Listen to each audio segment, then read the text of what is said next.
Pemerintah Kabupaten Badung tengah merancang program santunan kematian untuk masyarakat.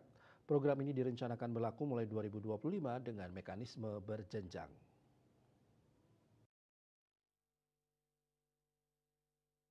Adapun besaran santunan yang akan diberikan berdasarkan ketepatan waktu pengurusan akta kematian. Jika akta diurus dalam waktu 1 hingga 7 hari setelah kematian, keluarga akan menerima santunan penuh sebesar 10 juta rupiah. Apabila diurus dalam waktu 8 hingga 16 hari, jumlah yang diberikan adalah 7,5 juta rupiah. Sementara itu, pengurusan hingga 30 hari akan mendapatkan santunan sebesar 5 juta rupiah. Kepala Disduk Capil Badung, Ana Agung Ngurah Arimbawo mengatakan, pembahasan sudah dilakukan secara intensif dan dirancang untuk tahun depan. Program ini merupakan bentuk perhatian Pemka Badung dalam memberikan penghargaan kepada warga yang tertib administrasi.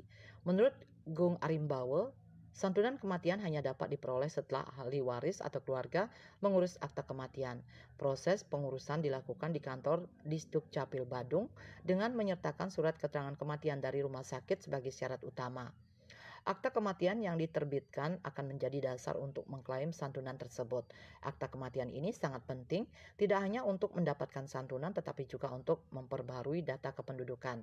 Jika tidak ada akta kematian, nama almarhum tidak bisa dihapus dari kartu keluarga yang nantinya berdampak pada keakuratan data penduduk dan keperluan administrasi lainnya seperti turun waris.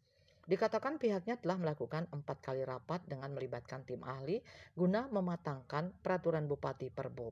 Namun, pelaksanaan program ini masih menunggu pengesahan Perbub Badung yang menjadi dasar hukumnya.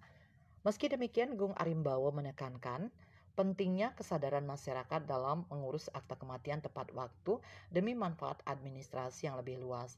Program ini diharapkan dapat meningkatkan kesadaran masyarakat akan pentingnya tertib administrasi sekaligus memperbaiki data kependudukan di Kabupaten Badung.